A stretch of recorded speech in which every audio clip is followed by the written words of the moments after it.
So thank you, Sandeep.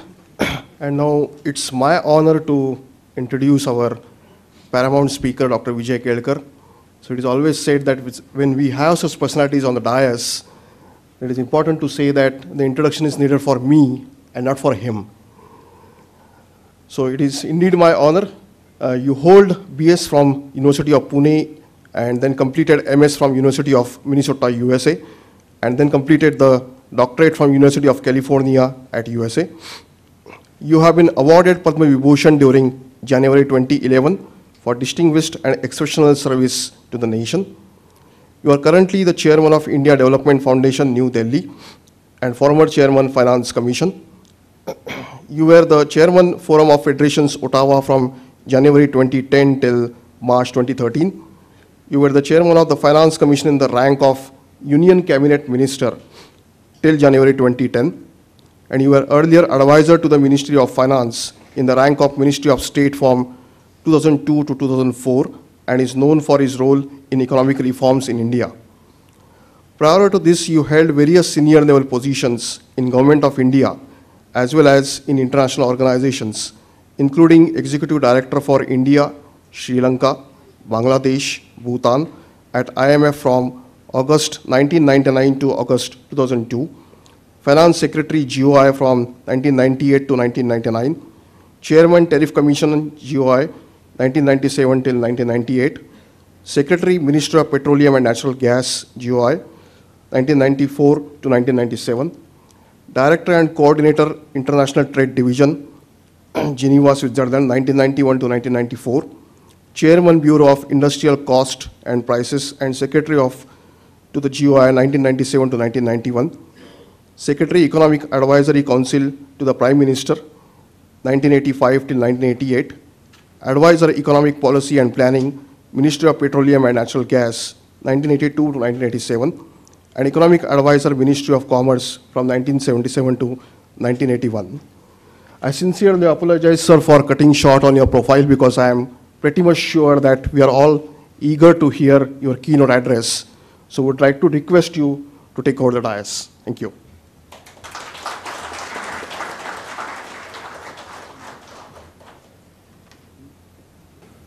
Shri Sandeep Gudbole, the President of ISACA, Sunit Belapure,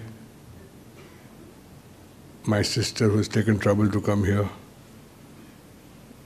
distinguished guests, members of the ISACA, and friends. First, let me thank Sandeep and ISACA for inviting me to this very important conference. When Sandeep first spoke to me, I was not very aware of what ISACA does, and he gave me this much material to educate me. I learned a little bit, and as my daughter would have said, ISACA is awesome.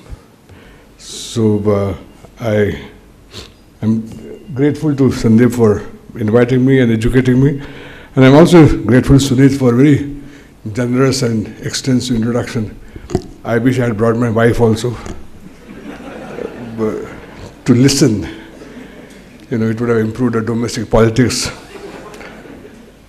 But you know, Sunit, if you'd asked me, for this audience, even more powerful and useful introduction would have been, I'm married to Rahul Dravid's sister, and that usually evokes much more prestige and encomiums.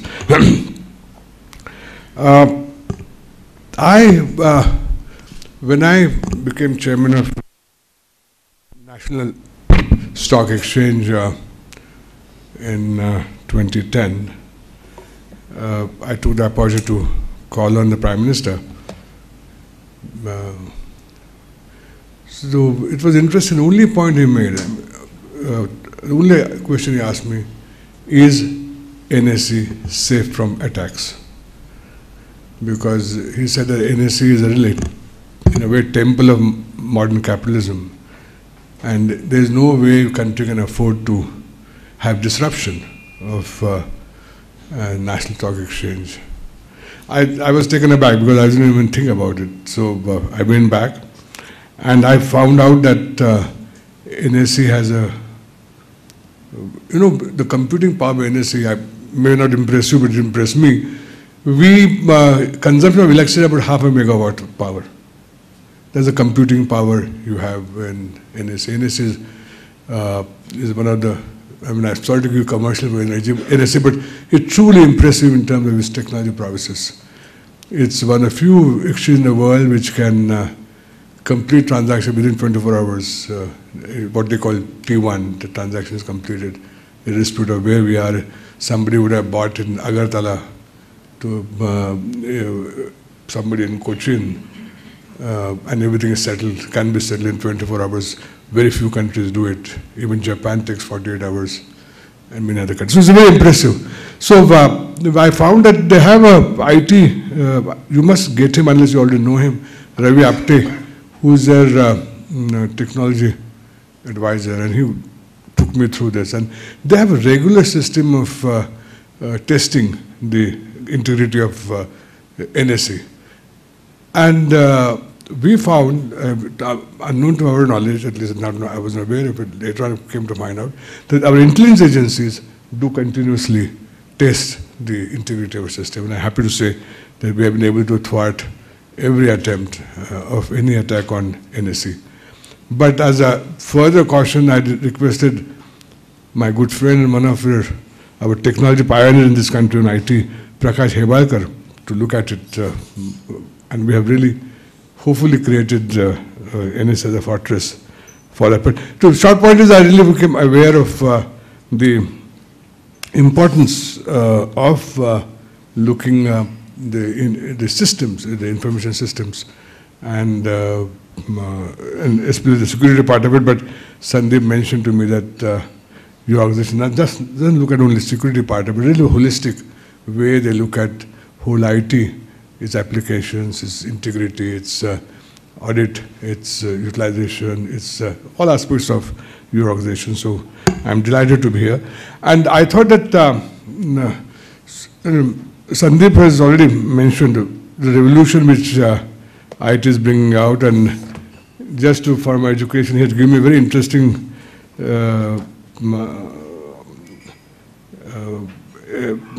printout with number of pages. I just brought some part of it because I could not bring everything what you gave me. But knowing that I'm really technologically challenged, he really brought this with lots of cartoons and information, visual, just like what you saw early morning, which we met. So Sandeep, thank you for educating me, and again, once again, many thanks for inviting me. So given a little bit my own knowledge, I thought I'll concentrate today the one part of security, India's economic security, that how secure our growth is. I mean, India has been growing, and there are certain recent events. So all of us are worried about what is how secure our growth is. Is India's economic growth is secure or not? And thinking about this, I want to take what people call long view of history. I mean, I'm not going to look at only what happened yesterday, today, or last year, or a year ago, but a long view of India, long view of economic history. And since independence,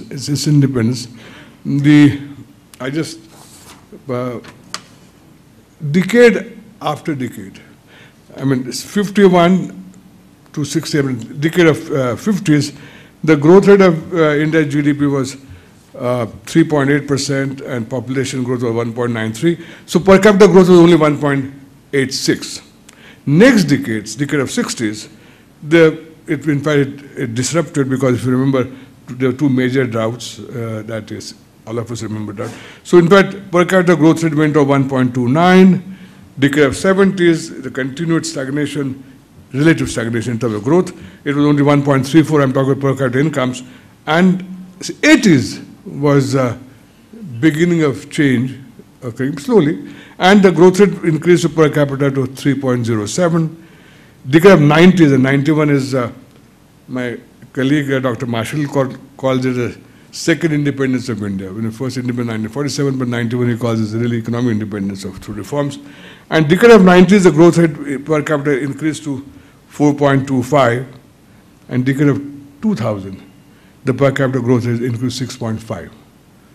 So the tripling of growth rates, if you take two periods of Indian economic history, pre-91, as I said, this is because economic independence, and post-91, there was a tripling of rate of growth, of per capita growth.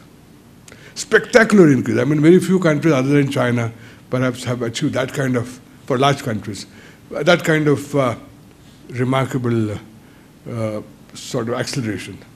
But as I mentioned, not only acceleration, but what is interesting, that again, very few countries have done it, that decade after decade our growth has increased. Not just, and it's going on for the last 50 years. So it's not as if that India had a major slowdown in the long run, long-term growth slowdown. But decade after decade, the growth rate has been accelerating, and it has accelerated in last 20 years, even more so, and per capita growth at 7% almost, which means doubling income every 10 years. And that's really the, as impressive as change as, in my view, as Sandeep pointed out in terms of what happened in the digital world. Very few countries in the world very few countries other than China have done this kind of change for 1 billion people at such a rapid pace. And even more, one interesting part of this growth in recent years has been that even growth has been much more stable. In other words, the instability of earlier years of very high, increasing very rapidly growth rates and then declining has in fact slowed down. So now, which means the economy has not become more stable, relatively speaking. I'm talking about our own past. I'm not comparing necessarily with other countries, but our own past. And it has accelerating, and it's accelerating in a spectacular manner. Now, question is how it happened. I mean, there's one sort of, to my mind, so the major drivers of this enormous acceleration are many, but to name a few prominent ones, one is liberalization, which is really what reform took place. And second was India became first time, earlier we were reluctant partners in globalization, but India shed this coyness, the reluctance, and became a more sort of willing partner in globalization. Then he has mentioned, Sunil has mentioned, and I think it has some role, and I'll explain how, but tax reforms had an important role in accelerating growth. Then investment growth, especially domestic investment, took off. And of course, the infrastructure reforms. And also, so these are the sort of major drivers. And why it led to increased growth? Very simple. One is liberalization and reform meant more competition domestic and international. It really started rewarding efficiency. And unlike earlier period, which was licensing, really gave a lot of premium on non-efficiency or inefficiency. Instead of that, now we started rewarding efficiency. The efficient firms started growing. Further, because of efficiency, your exports increased. In fact, in earlier period, India's share world trade was declining.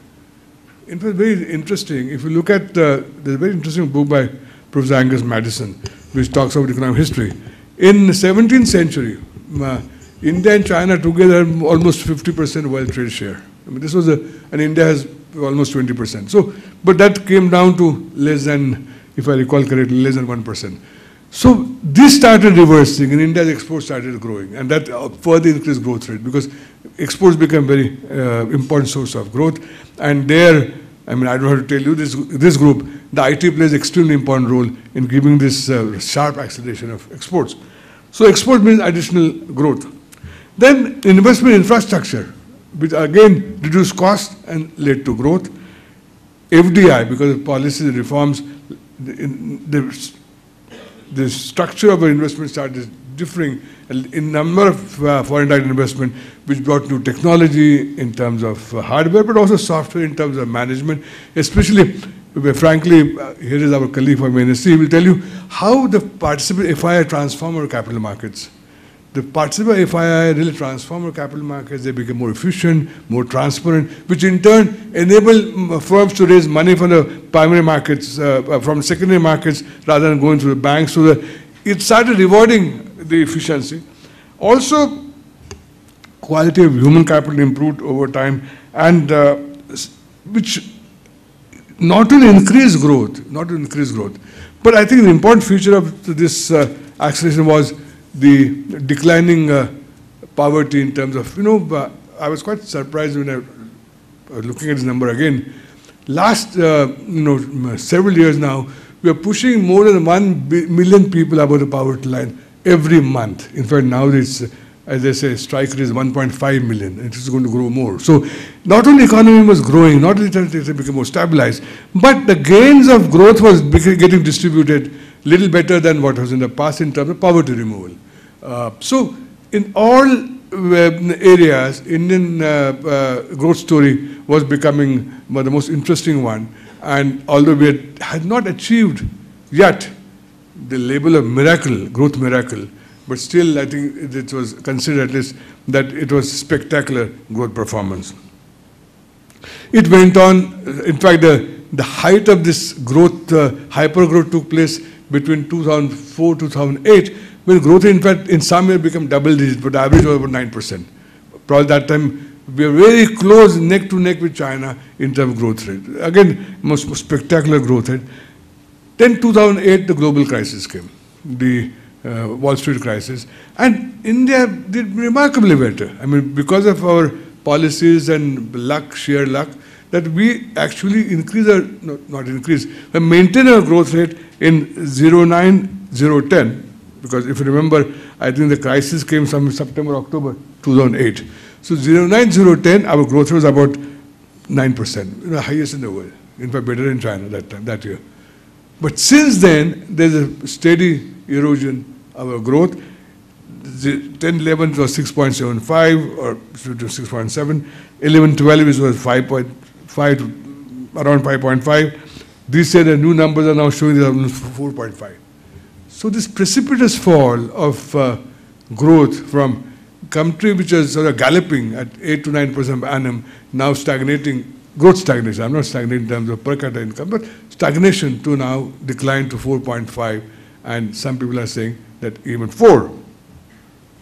Now, this question is that how this happened. I mean, one is, I earlier explained the why growth acceleration took place, but the argument is that why then suddenly, and I think there's, people may have different views on this, but I have a following story.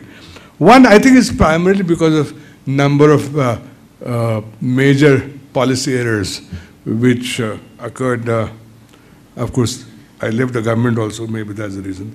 But a lot of policy errors occurred. And the very important ones is really the government lost control on fiscal scene and the fiscal deficit, which was brought down. And again, very remarkable achievement for very few countries have done it. 2003, 2004, or around that period, our fiscal deficit was about 8.5 to 9%, which was brought down to 4.5%. And I'm talking about center and the state together, not just center. So the dramatic decline in fiscal deficit, which helped to government to lower the interest rates, which in turn helped the entrepreneurs to get access to capital at cheap rate, which in turn helped domestic investments, as I mentioned, and also allowed sort of the stability on current account deficit, exchange rates were more stable. So whole macroeconomic stability was there, and in macro stability, in my view, is Gangotri of the problem is fiscal stability. If you don't get fiscal stability, then all problems come in terms of inflation, in terms of current account deficit, foreign exchange instability, financial instability, financial markets, primary markets, equity markets. Whole instability really comes from the Gangotri, in my view, is the fiscal deficit. So 2008-9 onwards, unfortunately, the government lost control increasingly on loose fiscal policies in terms of reduce. In fact, if you remember 2008-2009, there was a drop in excise duties, and which was not increased immediately. So we lost revenue because of which source of fiscal deficit. But second, and more importantly, the subsidies and expenditure were either in form of increased subsidies and increased consumption of the government instead of putting money in the investments. So the government capital expenditures went down. And one of the reasons why subsidies went up, and one of the reasons, I'm not saying the only reason, is unwillingness of the country to accept the global energy prices have gone up. So fuel subsidy, whether diesel, LPG, kerosene, increased. Fertilizer, which in turn depends on the hydrocarbons, we didn't adjust the price of fertilizer, subsidies increased. Food subsidies increased. So all the subsidies went up year after year, and the fiscal deficit went back to 9%, increasingly. Plus, even expenditure which was taking place was not creating capital capacity in the economy. So government expenditure, instead of going for capital expenditure, started going towards. And I think as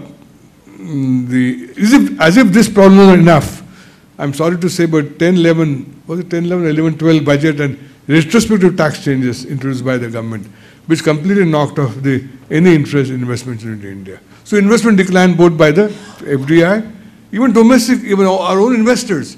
If you look at the cash piles of Reliance, Tata's, you'll see that even large, Birla's, all the large houses, even public sector, ONGC, with the large cash companies, didn't make any investment. So there was a very large investment, large cash got, because of government policy instability. As I mentioned, fiscal deficit means high interest rates. High interest again discouraged investment in housing, which was a major growth engine for earlier period, housing investment. That went down. Higher inflation further discourages investment because people don't know what will be the profitability of future. And slowly creeping, increasing direct taxes, which further discourages. So this number of policy errors, as if they are not enough, we had egregious mistakes in terms of allocation of natural resources of the country. One was spectrum allocation, and which knocked off any dynamism of the most dynamic sector of India, which is telecommunication. Second was natural resource coal, which knocked off any dynamism in power sector. So all these policy errors, decline in investment, decline in private investment, decline in infrastructure, foreign investment, technology flows decline, and economy became less and less competitive, and you have major potential balance of payment crisis looming, and then it gave further rise of short-term measures which are not good for the economy. So all these policy errors, essentially policy errors, are sort of related to this present system. Now the question is, and given all this, do you still believe growth rate is secure? And I believe it is, and I'll tell you why I believe that long run growth in India is secure, and we are going to bounce back even more rapidly than many of the even well-wishers think of India. But I think we're going to bounce back for simple reasons, I mean, to my mind. One is all these disruptions are man-made. I mean, all the policy errors. Now that there's not that we have been cursed by the heavenly sort of displeasure with India, neither we are children of lesser gods. It's essentially errors, and they're all reversible errors, and this will be reversed in coming years. So one is that policy errors will be sort of corrected. But second, more fundamental growth, fundamental reasons which are why the growth will continue to grow are India still have very high saving rates in the economy. Our people save a lot for various reasons. Our saving rates are 30% plus, and it's going to go up as soon as we get the fiscal system model. The reason investment went down because public savings went down, which are public savings, the government savings. So if government savings come back along with domestic savings. Second is the reason I think fiscal will be better because of series of fiscal consolidation measures which are taken by the government, and more importantly also willingness to bite the bullet, and they started increasing prices of petroleum products. They're increasing month after month diesel, which is a sacred cow in this country. They're now a little bit set back on LPG, but they have even started increasing LPG prices. Similarly, I think they will increase the prices of fertilizer and food, so subsidies will go down, which both together will lead to reduction in the interest rates in the economy, which in turn, which means that fuel will be growth, in investments will lead to greater exports. But most importantly, India is today a very sweet spot for demographic transition. India is now going to come where China was 20 years ago, namely the share of young people which is a labor force between 50 to 40 will be highest in the world. So not only will have a very large number of human capital, but quality of human capital is improving because investments are being made by and you see all around, even the poorest of families are spending 40% of income. Why? Because they want to educate their child, they want to send the English school. Nobody's will. In Pune, for instance, corporation Marathi medium schools there are no takers, and people rather spending their own investments because they know the ticket for their child is English and higher education. So not only number is going to increase, but human capital quality is increasing in the economy. Plus, I think, in my view, now maybe I'm too optimistic, but since 2008, the global economy, which has started sort of on the declining, has now shown the sign of reversing this global stagnation. The United States economy is already showing growth. The long-standing stagnating Asian economy, the giant Japan, thanks to the new Prime Minister, is also showing the growth performance. Europe, which was a sort of sick economy of the global advanced countries, even the worst fears are over now about future of Europe. It seems the Europeans have got their act together and it's coming back. So the world economy also is going to be supportive to Indian the growth through larger exports from India, means more employment, higher growth. And finally, I think unlike what happened the last few years, even energy markets, take petroleum products, are going to, in my view, a little softer than they were in the past. There are various reasons we can discuss. But the coming years or coming decade, energy markets are going to be soft. World economy is going to be a little better than what is in the past. Plus, our own policy areas will get reversed. They're reversible. They're nothing sort of they're not sort of cast in stone. They can be reversed. Reverse will take place. Fundamental factors of, as I said, human capital is expanding. People are saving more. They'll invest more. And finally, the most interesting part, in my view, is our entrepreneurship. If you look at decade of 60s, 70s, 80s, and 90s. Take the top 20 industrial leaders. They're almost same names, but it's changing now. There are a lot of new entrants, which are first-time entrepreneurs, women, minority community. You find all this sort of new vibrancy which is there in our entrepreneurship. So, Indian entrepreneur is probably one of the most important player in drama. This is going to take the growth drama in the coming years. All conditions are propitious, and our entrepreneurs will really, as I said, cherry on the cake of giving our high growth. So with high growth, we'll get now the question would be, why are you so sort of confident that there will be policy reversals? And I think here I'll share with you my own sort of take on what's happening currently, and then I'll stop.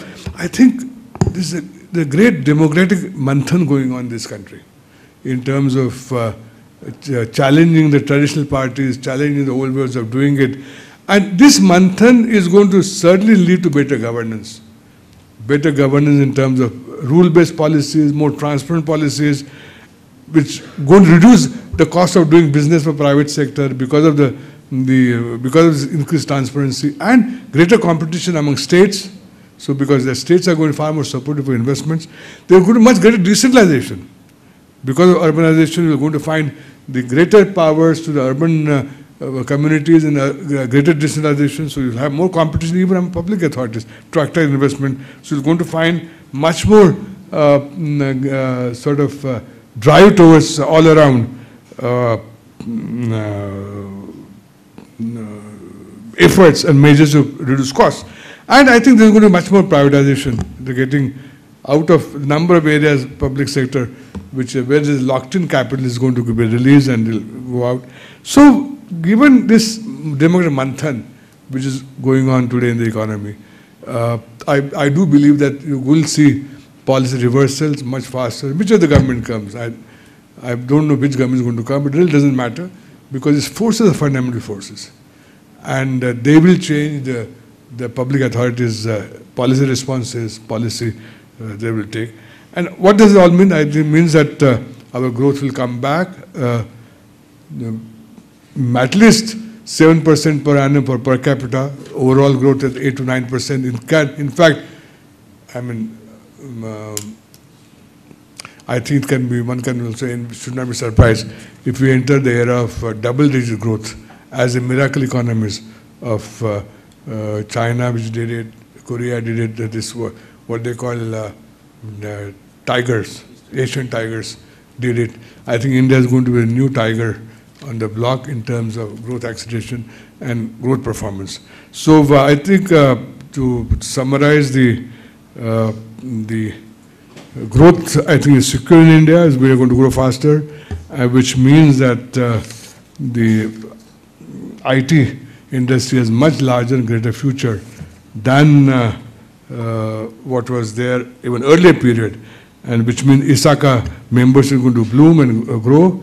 So in fact, now on you can start charging the Sandeep even the admission fee to the new members, because it's going to be the most prized club where the people will be asking to come enter, because this is going to be the most important story. The IT has, I mean, Sandeep has enumerated the IT's role. India is going to get even, make a sort of exponential change in the IT. And we are going to see uses of IT, diffusion of IT, which I didn't imagine. And I think you're really fortunate. You people are in a great industry. It's a growth industry. It is it's a growth country, growth economy. So I wish I was part of your organization and participate in this great drama of hyper growth in the coming years. I want to thank you all for your attention.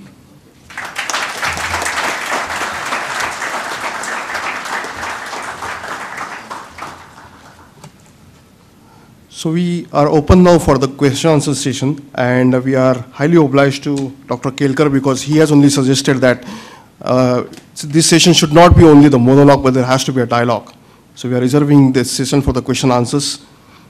And, sir, as you rightly pointed out, the past couple of years, the problems are more out of governance and policy issues.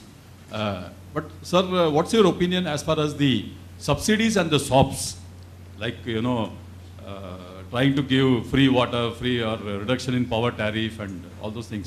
So, and because there is so much of economy which is being politicized.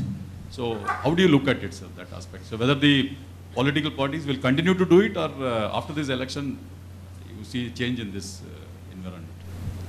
As I mentioned to you already, the subsidies on the most difficult ones, like diesel, LPG, are declining. So the subsidy which is in the domain of central government, I do envisage they'll decline. State governments may little more, it'll take a little for them sort of time to learn, but there's an ankush on state governments through the Fiscal Responsibility and Budget Management Bill, an act, which gives which limits the profligacy of state government, because they can't borrow afterwards. There are, fortunately, unlike Latin America, in India, the state governments can't borrow from abroad. And domestically, when they borrow, they have to take the Ministry of Finance permission. And Ministry of Finance wouldn't give permission if they don't stick to the Finance Commission's recommended fiscal deficit constraints on the states.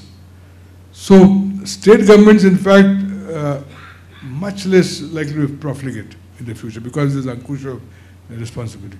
And central government, I do see tendency of declining subsidies. And other side is that as the economy is growing, I mean, this sheer arithmetic, As a percentage of GDP is also will decline. Today it is largely because growth rate declined. So subsidies tend to be little in short run inelastic. So what happens is that they don't go up, they go up, but the denominator does not grow. So all these factors, I think, I'm not worried about increasing subsidies as a percent of GDP, because states are under, as I said, a good under fiscal discipline. Central government will also come increasingly aware of this. They are themselves mending their ways. Yeah. Can I? Yeah. Yeah. Dr. Kelkar, I have, is there a thinking in the government? I know there is some thinking, but is this thinking very focused on problems of water security, energy security, and agriculture, food security, and so on and so forth? And there is a lot of focus we are having today on manufacturing and services. But I think unless there is an equal focus on agriculture, we are going to lag behind. I think there is a huge, huge issue of agriculture being unviable across the globe. So what are your thoughts on this? I'll start with energy security. I currently chair a committee on oil security. The other members are people like Ashok Ganguly, then Deepak Parekh, Vikram Mehta, former chairman of Shell, former chairman of ONGC. So on the energy, oil security, at least, I know that they are concerned because, and we have already given one report, we'll submit the second report. On food security, of course, you saw the concern the government has, which is passed that bill, which, I have different views on food security, but we can debate separately on food security part. So energy security is, I think, very much on the radar and the policy radar. Food security is radar, but I think a wrong radar, in my view. And what is happening in agriculture, what is happening, we are not looking at the right numbers. You have to understand now that we are moving to a new agriculture. The old emphasis of cereal is declining. What is now you and I want is not just more calories, but we want more nutrients, either vitamins, which is vegetables, or protein, which comes in form of meat and milk. So this new agriculture growth is spectacular. Look at the growth rates of numbers of new agriculture. And this is in spite of our inefficiencies in the logistics system.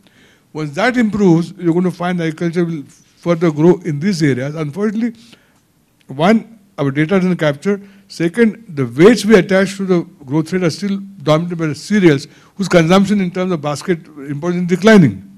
So what is more important is nutrient security, rather than just food security. And that's, I think, also you find, I'm very hopeful, the way technology is changing, the productivity is changing in that area of, I'm just taking Maharashtra, for instance, the productivity in the vegetables and fruits of certain areas are exceedingly high standard.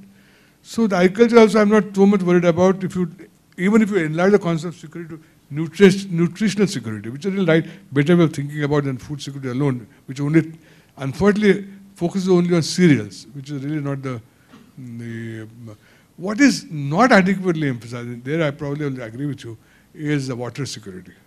Water is still not on our radar screen as much as it should. And access to safe drinking water, which is such an importance for health, is still not, I think, fully, I don't think we're doing adequately for that. So water I would have added to your list, where I think perhaps much more attention requires to be given. And the last point, emphasis on in fact, I don't think India adequately emphasizes manufacturing. Our manufacturing share has declined, although it's totally different than other countries of similar incomes. We should be manufacturing more. We should become a workshop of the world. Textiles. Makes no sense that Bangladesh is exporting more textiles than India. India should be the largest producer in export of textiles. We have to get back to basics. Sorry? We have to get back to basics. For manufacturing. Yeah, and I think that's what, so there will be manufacturing regeneration in the coming years. There's a classmate of mine, is a small company in Sinnar, and he produces quite interesting high-tech product made out of alloys. And he was telling me, he said, Vijay, at today's exchange rate, he's beating Chinese competition.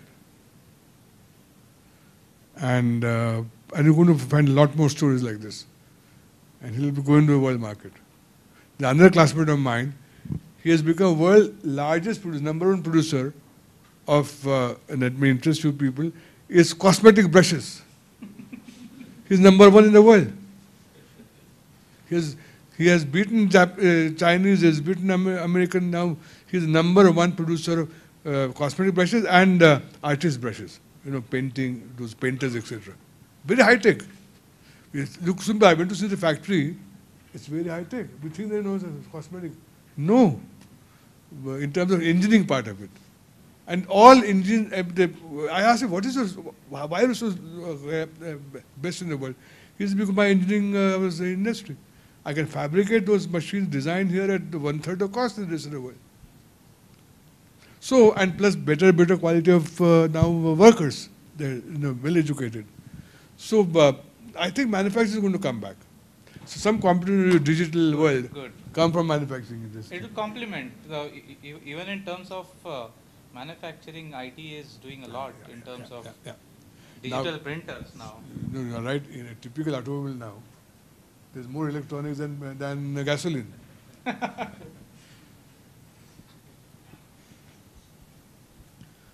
Sir, I am M.K. Bodole, coming from a very remote area, I mean northeastern part of India, from Assam. So it is one of the most memorable day in my life.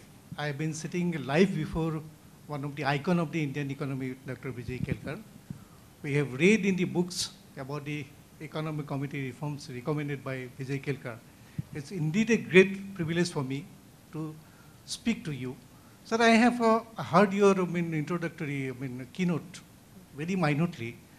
There you have very rightly said, since 2008 and 9, our growth has come down to 4.5%. And you are very fair to say that this is mainly due to some wrong policies of the government of India. I mean, you being one of the very key economic advisor, so I personally find in my field some tax terrorism is going on. Retrospective amendment is given to the income tax department. There is Vodafone case, which has shaken the confidence of the FDI in India. And there are some extra enthusiasm in the revenue people, which has shaken the confidence and brought a sense of insecurity in investment. So you have in that way very rightly said that there are some policies in fact went wrong from 2008 and 9. And you were the people who used to advise the government of India in these reforms. Sir, when you have acknowledged that there are some policy, government of India had adopted was not proper, and you might have, sense failure to the government of India. Actually, what went wrong, sir? Why they did not heed into your advices that this policy is not working proper in our country for the time being, and still, why the government of India went into taking those policies which are not in favor of our country and which led to the brought down to the economy, sir? I think it's a very fair question. Incidentally, when I was Secretary Petroleum, Assam is a state I used to go most often. I don't know, there's a great organization in Assam called Oil India, and it runs a pipeline, one of the oldest oil pipeline in the world. And the kind of performance it has shown that even the manufacturers have stopped manufacturing those engines and pumps, but it's still maintained by Oil India. And there is a world's oldest, one of the oldest oil wells still working. They have produced few bottles of oil every day. And I was given a small, literally very precious few drops of that day's oil. But a more amusing thing of that I remember in Digboy, I don't play golf, but there's a very beautiful golf course in Digboy. And the legend is that the 9th hole elephant comes. So to be very careful when you're putting in the 9th hole. So I'm very fond of Assam and especially the organizations in Assam. What happened? I think I really don't have all the answers. My hypothesis is that we became victim of our success. It was not recognized that earlier rapid growth came because of policy reforms. And somehow the assumption was that this growth is here to stay. Now we can expand whatever we want. And we didn't appreciate, I think the policymakers are not alert enough that it has given very high now rewards for spectrum, for land, for coal. They become far more precious than they used to be earlier period. They have to be given properly. Mind you, I'm sorry to sort of again talk about what we did in petroleum industry. But petroleum industry, our NELP, which was when our Secretary of Petroleum, we did that, we had 9 auctions without a single scandal because they were done on a global tender basis. There's no nomination, no... so that unfortunately was not followed in other areas because that time people didn't think coal was important. People didn't think the spectrum was not really understood the importance of this. So partly is this, that there's a lag of learning, anticipating what high growth means, why it came about. But now there's a much better understanding that high growth didn't come from mana, but it was really hard work done by P.V. Narasimha Rao, Vajpayee. The successive governments did very hard work, difficult work to do reforms. This NHI, National Highway Network, they are not easy thing to do. Narasimha Rao ji did reforms in the coalition period government, so did Vajpayee ji. So those reforms were somehow not, where the source of growth was not fully appreciated. But now we are learning, we learn, so we are learning. There is no other way of learning. There is no other way of learning. I remember when you learned to do bicycle, unless you fail few times, you couldn't do it. Learning is always hard. There is no easy way of learning.